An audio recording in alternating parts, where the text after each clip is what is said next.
I let my parents raise my son for 15 years. Now he's testing me by leaving appliances on and almost burning down my apartment. Should I send him back? I'm Cynthia, 34F, and I've been trying to reconnect with my son, Sean, 15M, who was raised by my parents. This whole situation is complicated and messy, and I'm not sure if I'm doing the right thing anymore. To give you some background, I got pregnant with Sean when I was 19 and in my first year of college. I was dating this guy, Brent, who was a year older than me. We'd been together for about 6 months and thought we were in love. When I found out I was pregnant, I was terrified.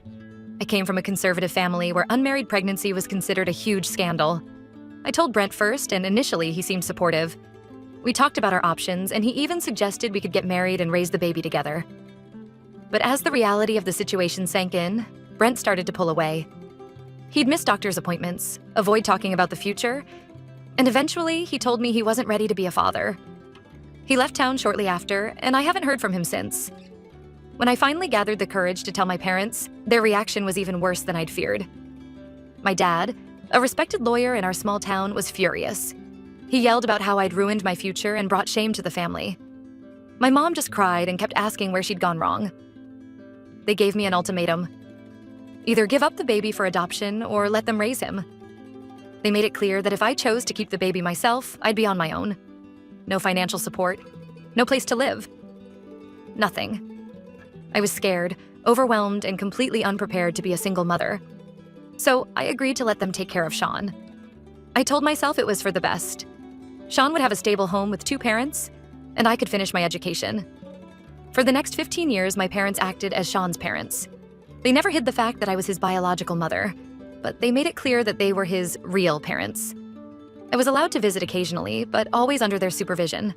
They controlled every aspect of our interactions. I finished college and got a good job in renting. As I became more financially stable and emotionally mature, I started to regret my decision. I tried to be more involved in Sean's life, but my parents always interfered. They would cancel our plans at the last minute or make excuses for why Sean couldn't see me. It was frustrating and heartbreaking. There was one incident when Sean was about 8 that really sticks in my mind. I had promised to take him to the zoo for his birthday. I'd taken the day off work, bought the tickets in advance, and even got him a little stuffed elephant as a gift. But when I showed up at my parents' house to pick him up, they told me Sean was sick and couldn't go. I could hear him playing in the backyard. When I tried to argue, my dad threatened to call the police if I didn't leave. I left in tears, and it was months before they let me see Sean again. As Sean got older, our relationship became more strained. He was polite but distant during our visits. I could tell he was confused about who I was supposed to be in his life. Was I his mom? His sister? Just some lady who visited sometimes? I wanted to explain everything to him, but my parents had made it clear that if I ever tried to undermine their authority, they'd cut me off completely. A few months ago, I finally convinced my parents to let Sean stay with me for the summer. I was ecstatic. I thought this would be our chance to finally bond and build a real mother-son relationship. I spent weeks preparing for his visit, redecorating the spare room, buying his favorite snacks, planning activities we could do together. The first week went okay. Sean was polite but distant. He spent most of his time on his phone or playing video games. I tried to engage him in conversations or suggest activities we could do together, but he always had an excuse not to participate. I told myself to be patient, that it would take time for him to warm up to me. Things started to go downhill in the second week. Sean began leaving messes all over the apartment. He'd leave dirty dishes in the sink, wet towels on the bathroom floor, and his clothes strewn everywhere. I tried to talk to him about it, but he just shrugged and said he'd clean up later, which he never did. I didn't want to be too strict and push him away, so I found myself cleaning up after him more often than not. The real problem started when Sean began leaving appliances and electronics on all the time. He'd leave lights on in empty rooms, the TV blaring when no one was watching, and his gaming console running 24/7. I explained to him that it was wasteful and could be dangerous, but he just laughed it off. He'd say things like, "Relax, it's not like you can't afford." The electricity bill, which hurt because it reminded me of all the years I couldn't provide for him. Yesterday, things came to a head. I came home from work to find my smoke alarm blaring. Sean had left my hair straightener on, and it had overheated, scorching my wooden dresser and nearly starting a fire. The smell of burnt wood filled the apartment, and there was a black Brent on my dresser that I'm not sure will ever come out. When I confronted Sean about it, he just rolled his eyes and said, "Chill out, it's not a big deal." His casual attitude about something so serious shocked me. I lost it. I yelled at him about responsibility and safety, telling him he could have burned down the whole building. I brought up all the other instances of his carelessness, asking him if he had any respect for me or my home at all. Sean just stood there with a bored expression, then walked away and slammed his bedroom door. I heard him on the phone shortly after, probably calling my parents to complain about me. Now I'm seriously considering sending Sean back to my parents. I know this was supposed to be our chance to bond, but I'm at my wit's end. Sean seems to have no respect for me or my home, and his carelessness is becoming dangerous. Part of me wonders if I'm just not cut out to be a mother, if I've missed my chance and now it's too late. My best friend thinks I should give Sean another chance, that sending him away will ruin any hope of a relationship. But I'm worried about the safety of my home and my neighbors. What if next time it's not just a scorched dresser, but a full-blown fire? I feel like I'm failing at this whole parenting thing. My parents make it look so easy, and here I am, unable to handle a teenager for even a few weeks. Maybe they were right all along. Maybe I'm just not responsible enough to be a mother. So, Reddit, AITA, for wanting to send my son back to his grandparents after just 3 weeks? Am I giving up too easily? Or am I right to prioritize safety over a relationship that might be beyond repair? Edit. Some additional context since people are asking. Yes, I've tried talking to Sean about his behavior multiple times.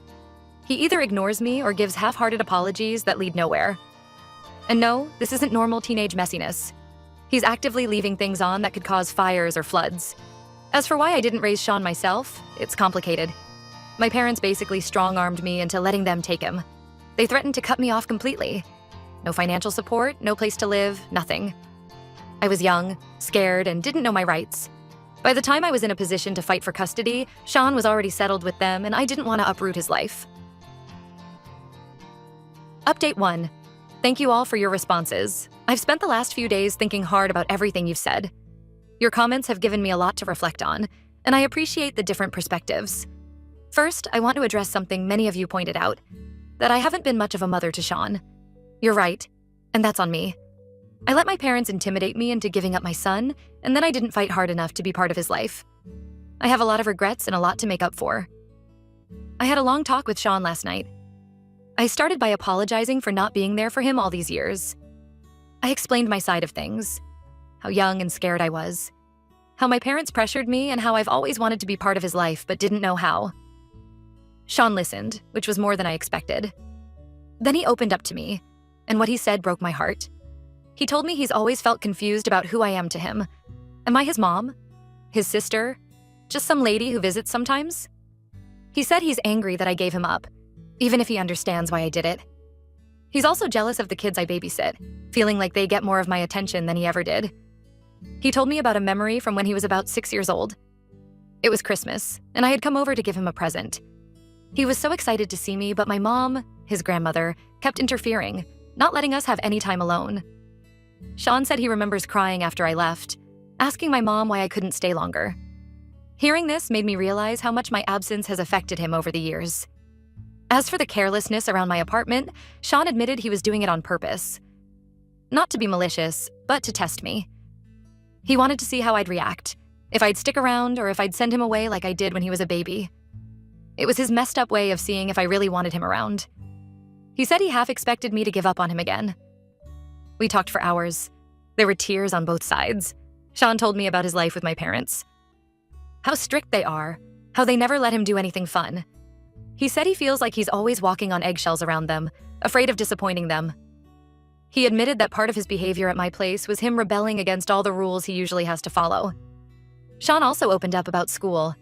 He's been struggling with some subjects, especially math, but he's been afraid to ask for help.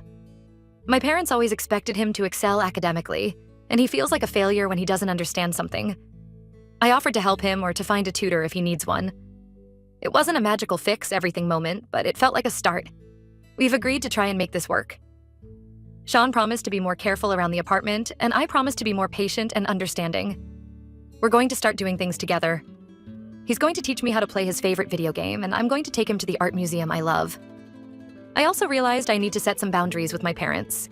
They've been calling and texting nonstop, demanding to know what's going on and insisting that Sean come home.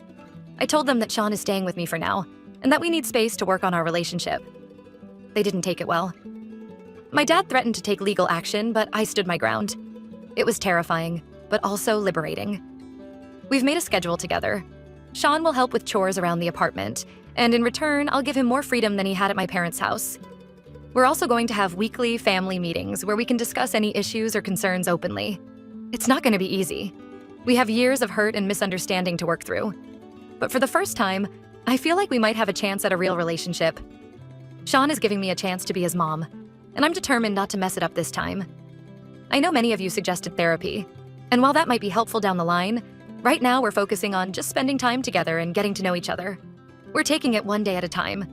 Thank you all for your advice and for helping me see things from Sean's perspective. I'll update again if there are any major developments. Update 2. It's been about a month since my last update, and I wanted to share how things have been going with Sean. We've had our ups and downs, but overall, things are improving. Sean has been much more careful around the apartment. He's not perfect. He still forgets to turn off lights sometimes. But he's making an effort. More importantly, he's stopped deliberately leaving things on to test me. We've been spending more time together. As I mentioned before, Sean has been teaching me to play his favorite video game. I'm terrible at it, but he finds my attempts hilarious, and it's nice to hear him laugh. We've also been cooking dinner together a few nights a week. Sean's actually pretty good in the kitchen. Turns out my mom taught him a lot about cooking. Last weekend, we had a bit of a breakthrough. We were at the park, just walking and talking, when Sean suddenly asked me about his father. I've always been honest with Sean about his dad, that he wasn't ready to be a father and chose not to be involved. But this time, Sean wanted more details. I told him everything. How his father and I met in college, how excited we were at first when we found out I was pregnant, and how he gradually pulled away as the reality of parenthood set in. I told Sean about the last time I saw his father, when he told me he couldn't handle being a dad and that he was moving across the country. Sean was quiet for a long time after that. Then he said something that broke my heart. "So neither of you wanted me?" I immediately pulled him into a hug and told him that wasn't true at all. I explained how much I wanted him, how scared I was of messing up, and how I let my parents convince me that giving him up was the best thing for him. We both cried a lot that day, but afterwards Sean seemed more relaxed around me. It's like knowing the full story helped him understand things better. He even shared a bit about how it felt growing up without a dad, always wondering why he wasn't good enough for his father to stick around. We're still working on our relationship, but it feels like we're making progress. Sean has even started calling me Mom occasionally, which makes my heart swell every time. The first time he did it, we were grocery shopping and he called out, "Hey Mom, can we get the cereal?" I nearly burst into tears right there in the store. My parents are still causing problems though. They keep trying to guilt me into sending Sean back, saying he needs stability and routine. I've been firm with them, but it's causing a lot of tension. Sean overheard one of our arguments and got really upset.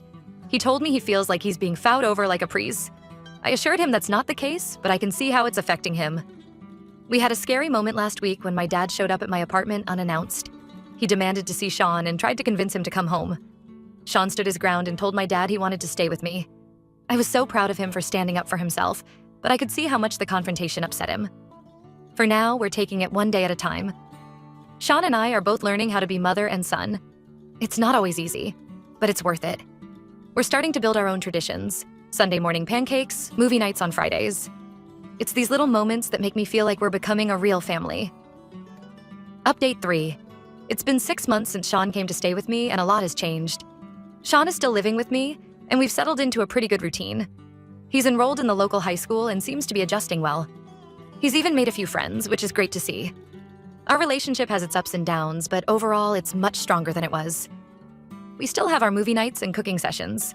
Sean has also started teaching me how to skateboard. I'm absolutely terrible at it, but he finds it hilarious. The other day, I fell and scraped my knee pretty badly. Instead of laughing, Sean helped me up and got the first aid kit. It was a small moment, but it showed how much our relationship has grown. The biggest challenge we've faced recently is dealing with my parents. They've escalated their attempts to get Sean back, even threatening legal action. It's been stressful for both of us, but it's also brought us closer together. Sean told me he wants to stay with me, which meant the world to hear. We've consulted with a lawyer who assured us that my parents don't have a legal leg to stand on. They're Sean's legal guardians, but not his adoptive parents. And at 15, Sean has a say in where he lives. It's a relief, but the whole situation has been emotionally draining. Despite the stress with my parents, Sean has been doing really well. His grades are good, and he's even joined the school's art club. He showed me some of his drawings the other day, and I was blown away by how talented he is. He's been working on a series of portraits. One of them was of me. It wasn't perfect, but seeing how he sees me as his mom brought tears to my eyes. We still have our challenges. Sean can be moody and distant sometimes, and I'm still learning how to parent a teenager. But we're figuring it out together. The other day, Sean told me he's glad he came to live with me, even if it was hard at first. It wasn't a big emotional moment. He said it casually while we were doing dishes, but it meant everything to me. Last week, we had a bit of a setback. Sean's birthday was coming up, and my parents insisted on throwing him a party at their house. Sean didn't want to go, but I encouraged him to give it a chance. I thought it might help smooth things over. The party itself was tense. My parents acted like everything was normal, but Sean was clearly uncomfortable. Things came to a head when my dad made a speech about how proud he was of his son. Sean stood up, told them he wasn't their son, and stormed out. I found him sitting on the curb outside, crying. On the drive home, Sean opened up about how suffocated he felt living with my parents, always trying to live up to their expectations. He said he felt like he could finally be himself with me. It was a tough moment, but also a turning point in our relationship. I know we still have a long way to go, but I'm hopeful about our future. For the first time, I feel like I'm truly Sean's mom, and he's my son. It's not always easy, but it's always worth it. We're building something real here, something that's ours. As for my parents, I'm learning to set boundaries. It's hard, and I still struggle with guilt sometimes, but I know it's necessary for Sean's well-being and for our relationship. We're not cutting them out completely, but we're defining our own family unit now. I'm grateful for this second chance with Sean. Every day brings new challenges, but also new joys. Watching him grow, helping him with homework, cheering him on at his first art show, these are the moments I dreamed of when he was born. It may have taken 15 years, but we're finally getting to be mother and son. Thank you all for your support and advice throughout this journey. It's been tough, but also incredibly rewarding. I'll keep you updated if anything major happens, but for now, we're just taking it one day at a time, building our life together.